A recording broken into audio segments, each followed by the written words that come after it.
Assamese story. Superhit Assamese story.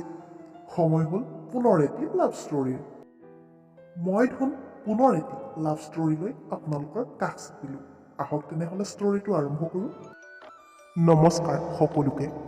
আজি এটা নতুন কাহিনী পুনৰ আপোনালোকৰ মাজলৈ লৈ আহিছোঁ। মোৰ নাম মণি আৰু এইটো মোৰেই কাহিনী।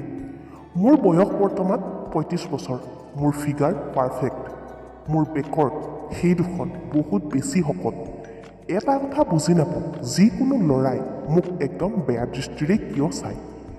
আগতেও কলেজ পঢ়োঁতে বাটত যিকোনো বয়সৰ ল'ৰাই বাহ বৰ বঢ়িয়া তেনেদৰে কৰি মোক জোকায় আৰু কয় মজা লাগিব, এনেকৈ জোকায়। মই নুশুনা ভাও ধৰোঁ। পাছলৈ কলেজ শেষত প্ৰাইভেট কোম্পানী এটাত জব কৰিলোঁ। তাতো একেই কমেণ্ট শুনিবলৈ পাওঁ। বৰ্তমান মই হাউচৱাইফ। মোৰ মানুহজন চাকৰিয়াল। তেওঁৰ বয়স 45 বছৰ। বিয়া হোৱা 5 বছৰ হ'ল, কোনো সন্তান হোৱা নাছিল। প্ৰথম এবছৰ মোৰ স্বামীৰ সৈতে সম্পৰ্ক সুখৰ আছিলে, কিন্তু লাহে লাহে সি ভালকৈ কৰিব নোৱাৰা হ'ল নহয়। অলপ কৰিলে ফুফাই যায় আৰু সোনকালে বহুত বেছি পানী এৰি দিয়েও। ডাক্তৰৰ পৰামৰ্শতে ঔষধ খাই আছে, যদিও সুফল পোৱা নাই। সেইটো কাৰণে আমাৰ দুয়োৰে মনত শান্তি নোহোৱা হ'ল। মই পিছে এইবোৰ কথা কাৰো আগতে প্ৰকাশ কৰা নাছিলোঁ, কিয়নো মানুহজনৰ আত্মসন্মানৰ কথা আছে যিহেতু। পিছে মানুহজনে এইবোৰ কথা তেওঁৰ লগৰ বন্ধুৰ আগত কৈ দিয়ে হ'বলা। মই কিন্তু জনা নাছিলোঁ যে তেওঁ লগৰবোৰৰ আগত এইবোৰ কথা কয় বুলি। এদিন ৰাতি তেওঁৰ লগৰ বন্ধুজনে মোলৈ ফোন কৰিলে আৰু মোৰ মানুহজনৰ মনৰ দুখবোৰৰ কথা মোৰ আগত কৈ গ'ল। মই তেওঁৰ বন্ধুৰ কথা শুনি আচৰিত হৈ পৰিলোঁ। লাজো লাগিছিল বহুত।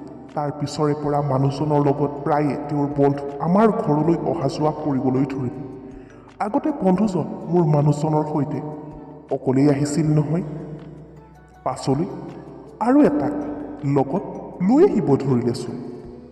মোৰ মানুহজন আৰু সিহঁত দুয়োটাই মিলি আমাৰ ঘৰতে মদে মাংসই খাবলৈ ল'লে আৰু সিহঁত দুটাই মোক বহুত বেয়া দৃষ্টিৰে চাবলৈও ধৰিলে। লাহে লাহে সিহঁত দুটা আমাৰ ঘৰখনৰ লগত একেবাৰে ফ্ৰী হৈ পৰিল। এবাৰ এটাই পানী অনাৰ চলেৰে মোক পিছফালৰ পৰা পেটত স্পৰ্শ কৰিলে।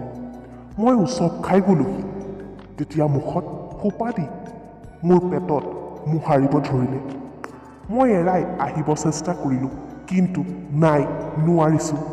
সি তেতিয়া মোৰ কাণত ফুচফুচাই ক'লে, তোমাৰ অন্তৰত কামনাৰ জুইকুৰা যে জ্বলি আছে, তোমাৰ মানুহজনে সেই জুইকুৰা নুমুৱাব নোৱাৰে।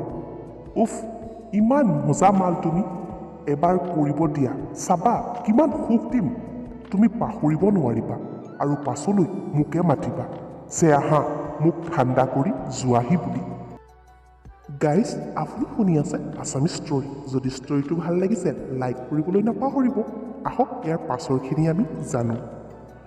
তাৰ কথা শুনি খঙত মই নিজকে জোৰ জবৰদস্তি কৰি আঁতৰাই আনিলোঁ। সি আঁতৰি গ'ল, কিন্তু তাৰ কথাবোৰ মোৰ কাণত বাজি থাকিল। ৰাতি যেতিয়া মানুহজনে মোক দিব নোৱাৰিলে, তেতিয়া উত্তেজনাৰ কোবত মোৰ বন্ধুজনৰ কথাবোৰ মনত পৰি থাকিল আৰু শেষত মই ভাবিলোঁ যিয়েই নহওক এবাৰ দিবলৈ দিব লাগিব সেই বন্ধুক। সেইবোৰ ভাবি ভাবি ৰাতিচোন টোপনিয়ে নাহিলে। বাট অলপ পাছত মই টোপনি গ'লোঁ।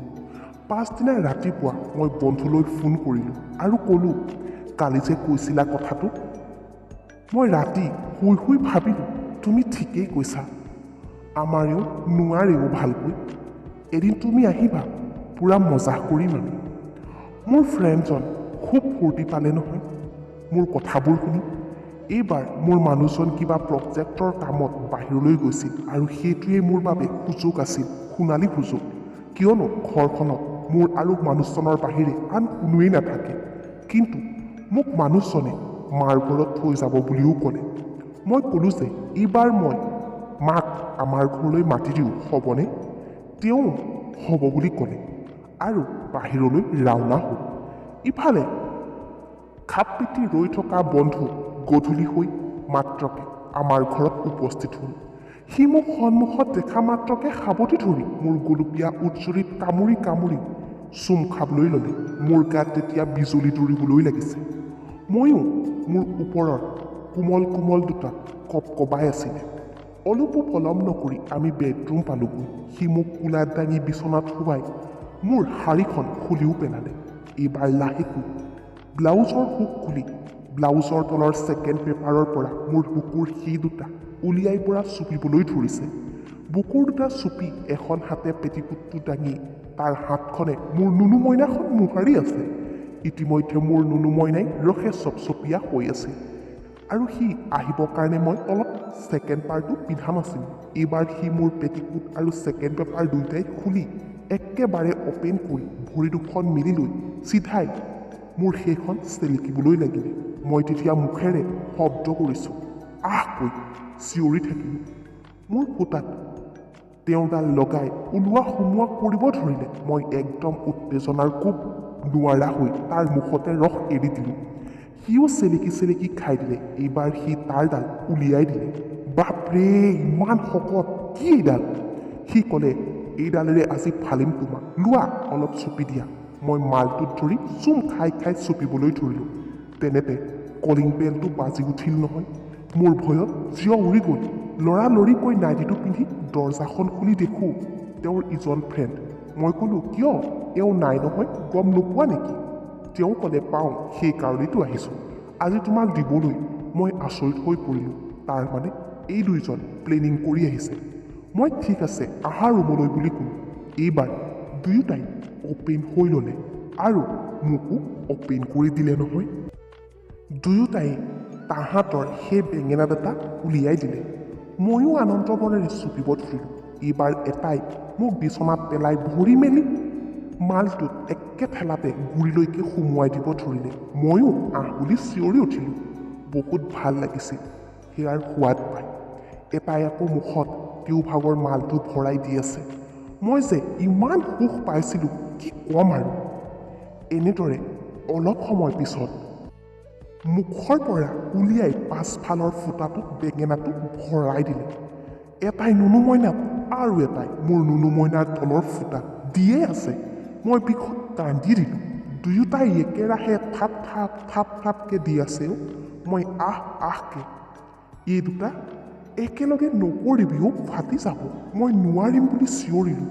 তহঁত দুটাই শেষ কৰিলে আজি মোক, এটা এটাকৈ দে না প্লিজ, আহ মোৰ বুকুৰ ৰস খা না আজি, মোৰ নুনু মইনা ফালি যাব, আজি মোক ৰক্ষা কৰ। কিন্তু সিহঁতে মোৰ কথালৈ কেৰেপ নকৰি সিহঁতৰ মতে মজা দিয়েই থাকে। এবাৰ এটাই দি থাকোঁতে আনটোৱে বুকুৰ এটা পিটিকে। এটাই আকৌ ৰসো চুপে।